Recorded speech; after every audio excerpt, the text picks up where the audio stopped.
कर्ण के बारे में ऐसी 10 बातें जिन्हें जानकर चौंक जाएंगे आप।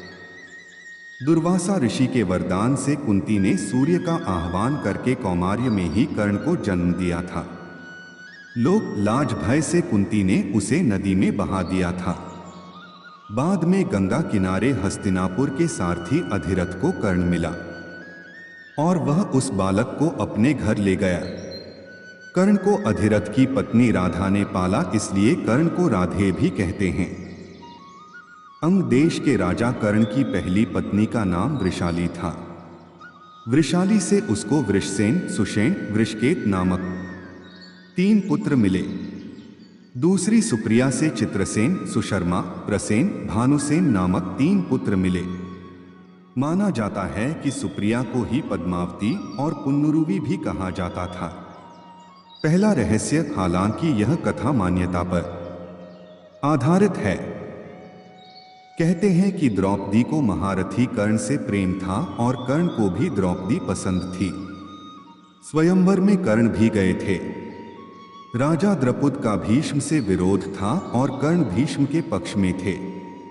राजा द्रुपद ने द्रौपदी को पहले ही बता दिया था कि कर्ण एक सूत पुत्र है और यदि तुमने उन्हें पसंद किया तो जीवन भर तुम्हें एक दास की पत्नी के रूप में पहचाना जाएगा। स्वयंवर में निराश द्रौपदी ने एक कठिन निर्णय लेते हुए भरी सभा में कर्ण को एक सूत पुत्र कहकर अपमानित किया था। फिर भी चीरहरण के दौरान द्रौपदी को कर्ण से उम्मीद थी, लेकिन कर्ण ने अपने अपमान को याद कर वहां द्रौपदी की कोई सहायता नहीं की। बाद में जब भीष्म पितामह मृत्युशया पर लेटे थे तब कर्ण ने उनसे कहा कि वे द्रौपदी को चाहते थे। यह बात द्रौपदी ने भी सुनी और पहली बार द्रौपदी को भी पता चला कि कर्ण भी मुझे प्रेम करते हैं। दूसरा रहस्य, दुर्योधन की पत्नी का नाम भानुमति था। कहते हैं कि भानुमति का कर्ण के साथ अच्छा संबंध हो चला था। दोनों एक दूसरे के साथ मित्र की तरह रहते थे। कर्ण और दुर्योधन की पत्नी भानुमति एक बार शतरंज खेल रहे थे। इस खेल में कर्ण जीत रहा था। तभी भानुमति ने दुर्योधन को आते देखा और खड़े होने की कोशिश की। दुर्योधन के आने के बारे में कर्ण को पता नहीं था, इसलिए जैसे ही भानुमति ने उठने की कोशिश की, कर्ण ने पकड़कर बिठाना चाहा। भानुमति के बदले उसके मोतियों की माला कर्ण के हाथ में आकर टूट गई। दुर्योधन तब तक कमरे में आ चुका था। दुर्योधन को देखकर भानुमति और कर्ण दोनों डर गए कि दुर्योधन को कहीं कुछ गलत शक न हो जाए। परंतु दुर्योधन को कर्ण पर बहुत विश्वास था। उसने सिर्फ इतना कहा कि मोतियों को उठा लें और वह जिस उद्देश्य से आया था उस संबंध में कर्ण से चर्चा करने लगा। इस विश्वास के चलते ही कर्ण गलत समझ लिए जाने से बच गए। तीसरा रहस्य, एक बार कुंती कर्ण के पास गई और उससे पांडवों की ओर से लड़ने का आग्रह करने लगी। कर्ण को मालूम था कि कुंती मेरी मां है। कुंती के लाख समझाने पर भी कर्ण नहीं माने और कहा कि जिनके साथ मैंने अब तक का अपना सारा जीवन बिताया उसके साथ मैं विश्वासघात नहीं कर सकता। तब कुंती ने कहा कि क्या तुम अपने भाइयों को मारोगे? इस पर कर्ण ने बड़ी ही दुविधा की स्थिति में वचन दिया, माते तुम जानती हो कि कर्ण के यहाँ याचक बनकर आया कोई भी खाली हाथ नहीं जाता। आठ मैं तुम्हें वचन देता हूँ कि अर्जुन को छोड़कर मैं अपने अन्य भाइयों पर शस्त्र नहीं उठाऊंगा। चौथा रहस्य, कर्ण की शक्ति अर्जुन और दुर्योधन से कम नहीं थी। उसके पास इंद्र द्वारा दिया गया अमोघास्त्र था, जिसे इंद्र ने कवच और कुंडल के बदले में दिया था। अमोघास्त्र देवे वक्त इंद्र ने कहा था कि तुम इसका प्रयोग एक ही बार कर सकते हो। यह जिस पर भी चलाया जाएगा वह निश्चित ही मारा जाएगा। कर्ण ने इस अमोघास्त्र का प्रयोग उसने दुर्योधन के कहने पर भीमपुत्र घटोत्कच पर किया था, जबकि वह इसका प्रयोग अर्जुन पर करना चाहता था। यह ऐसा अस्त्र था जिसका वार कभी खाली नहीं जा सकता था, लेकिन वरदान अनुसार इसका प्रयोग एक बार ही किया जा सकता था। पांचवा रहस्य कहते हैं कि भगवान श्री कृष्ण कर्ण और द्रौपदी के शरीर में समानता थी। कृष्ण की मांसपेशियां मृदु परंतु युद्ध के समय विस्तृत हो जाती थीं, इसलिए सामान्यतः लड़कियों के समान दिखने वाला उनका लावण्यमय शरीर युद्ध के समय अत्यंत कठोर दिखाई देने लगता था। यही खासियत द्रौपदी और कर्ण के शरीर में भी थी। इसका मतलब यह कि ये तीनों लोग वक्त के साथ अपने शरीर को कोमल या कठोरतम बना लेते थे। छठा रहस्य किंवदंती है कि एक बार कर्ण ने अपना यौवन ही दान दे दिया था। कथा अनुसार एक बार की बात है, दुर्योधन के महल पर भगवान नारायण स्वयं विप्र के वेश में पधारे और दुर्योधन के भिक्षा मांगने लगे। दुर्योधन के द्वार पर आकर एक विप्र ने अलख जगाई, नारायण हरि भिक्षा देहि। दुर्योधन ने स्वर्ण आदि देकर विप्र का सम्मान करना चाहा तो विप्र ने कहा, राजन मुझे यह सब नहीं चाहिए। दुर्योधन ने आश्चर्य से पूछा, तो फिर महाराज कैसे पधारे? विप्र ने कहा, मैं अपनी वृद्धावस्था से दुखी हूं। मैं चारों धाम की यात्रा करना चाहता हूं, जो युवावस्था के स्वस्थ शरीर के बिना संभव नहीं है। इसलिए यदि आप मुझे दान देना चाहते हैं तो यौवन दान दीजिए। दुर्योधन बोला, भगवन मेरे यौवन पर मेरी सहधर्मिणी का अधिकार है, आज्ञा हो तो उनसे पूछ आऊं। विप्र ने सिर हिला दिया। दुर्योधन अंतःपुर में गया और मुंह लटकाए लौट आया। विप्र ने दुर्योधन के उत्तर की प्रतीक्षा नहीं की, वह स्वतः समझ गए और वहां से चलते बने। उन्होंने सोचा, अब महादानी कर्ण के पास चला जाए। कर्ण के द्वार पहुंचकर विप्र ने अलख जगाई, भिक्षा देहि। कर्ण तुरंत राजद्वार पर उपस्थित हुआ। विप्रवर मैं आपका क्या अभीष्ट करूं?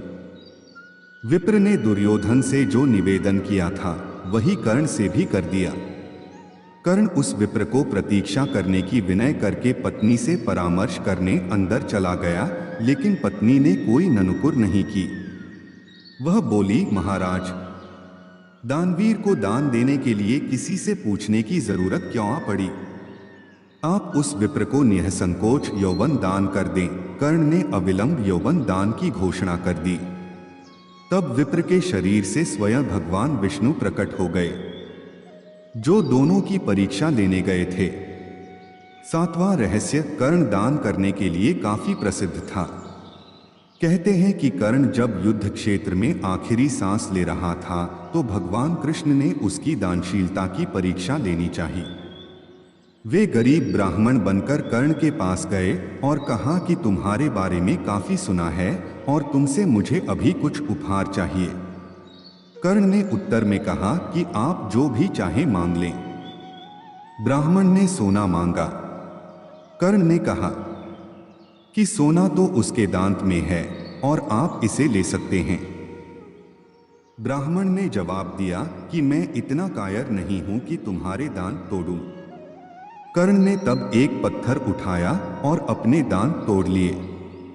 ब्राह्मण ने इसे भी लेने से इनकार करते हुए कहा कि खून से सना हुआ यह सोना वह नहीं ले सकता। कर्ण ने इसके बाद एक बाण उठाया और आसमान की तरफ चलाया। इसके बाद बारिश होने लगी और दांत धुल गया। आठवां रहस्य उस काल में द्रोणाचार्य, परशुराम और वेदव्यास को ही ब्रह्मास्त्र चलाना और किसी के द्वारा ब्रह्मास्त्र का प्रयोग किए जाने पर उसे असफल कर देना याद था। जब द्रोणाचार्य ने कर्ण को ब्रह्मास्त्र विद्या सिखाने से इनकार कर दिया, तब वे परशुराम के पास पहुंच गए। परशुराम ने प्रण लिया था कि वे इस विद्या को किसी ब्राह्मण को ही सिखाएंगे, क्योंकि इस विद्या के दुरुपयोग का खतरा बढ़ गया था। कर्ण यह सीखना चाहता था तो उसने परशुराम के पास पहुंचकर खुद को ब्राह्मण का पुत्र बताया और उनसे यह विद्या सीख ली। फिर एक दिन जंगल में परशुराम जी कर्ण की गोद में सिर रखकर गहरी नींद में सो रहे थे।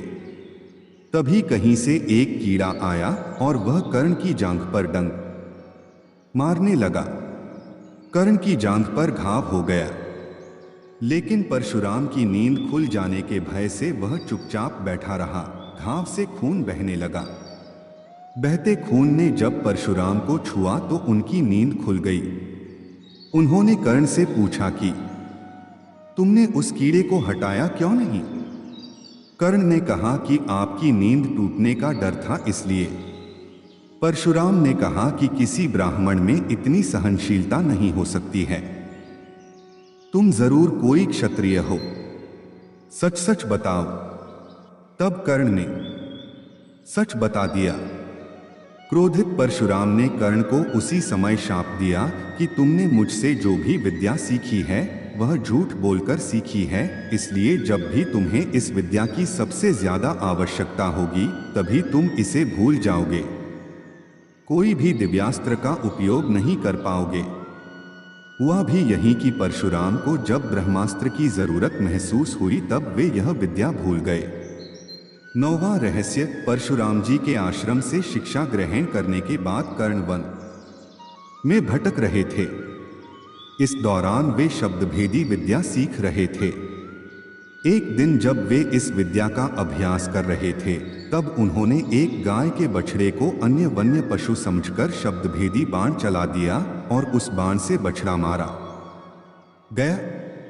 तब उस गाय बछड़े के स्वामी ब्राह्मण ने कर्ण को शाप दे दिया कि जिस प्रकार उसने एक असहाय बछड़े को मारा है वैसे ही एक दिन वह भी तब मारा जाएगा जबकि वह खुद को असहाय महसूस करेगा और जब उसका सारा ध्यान अपने शत्रु से कहीं अलग किसी और काम पर होगा। हुआ भी यही था कि जब कर्ण का अर्जुन से घोर युद्ध चल रहा था तब उसके रथ का पहिया बार बार भूमि में धंस जाता था और वह उसे निकालकर फिर से युद्ध करने लगता था। ऐसे समय में जब फिर से उसके रथ का पहिया भूमि में धंस गया तब वह फिर से उसे निकालने लगा और उसे उस समय घबराहट भी हो रही थी। वह उसका सारा ध्यान युद्ध के अलावा पहिए पर चला गया था। वह खुद को असहाय महसूस कर रहा था। ऐसे मौके का लाभ उठाकर अर्जुन ने कर्ण को मार दिया। 10वां रहस्य। युद्ध में एक ओर कृष्ण थे तो दूसरी ओर कर्ण। कर्ण दुर्योधन के तो कृष्ण अर्जुन के दोस्त थे। यदि युद्ध में कर्ण को डोट असहाय स्थिति में देखकर नहीं मारा जाता तो अर्जुन की क्षमता नहीं थी कि वे कर्ण को मार देते। कृष्ण की नीति के तहत ही कर्ण का विवाह द्रौपदी से होने से रोक दिया। कृष्ण ने ही अपनी नीति से उनके कवचकुंडल, हथियाएं और इंद्र द्वारा दिया गया एकमात्र अचूक अमोघ अस्त्र जो वह अर्जुन पर चलाना चाहता था वह घटोत्कच पर चलवाया गया। इस तरह हम देखते हैं कि युद्ध के पहले से ही कर्ण और कृष्ण के बीच छद्मयुद्ध चलता रहा था। वो कृष्ण ही थे जिन्होंने ऐन वक्त पर नीति के तहत ही कर्ण को यह बताया था कि कुंती तुम्हारी मां है। लेकिन युधिष्ठिर और अर्जुन को इस बात का ज्ञात नहीं था कि कर्ण हमारा बड़ा भाई है। यदि युधिष्ठिर को डोट यह पता चलता कि कर्ण मेरा बड़ा भाई है तो वह राजपाट की लड़ाई नहीं लड़ते बल्कि कर्ण को ही राजा बनाने की लड़ाई लड़ते।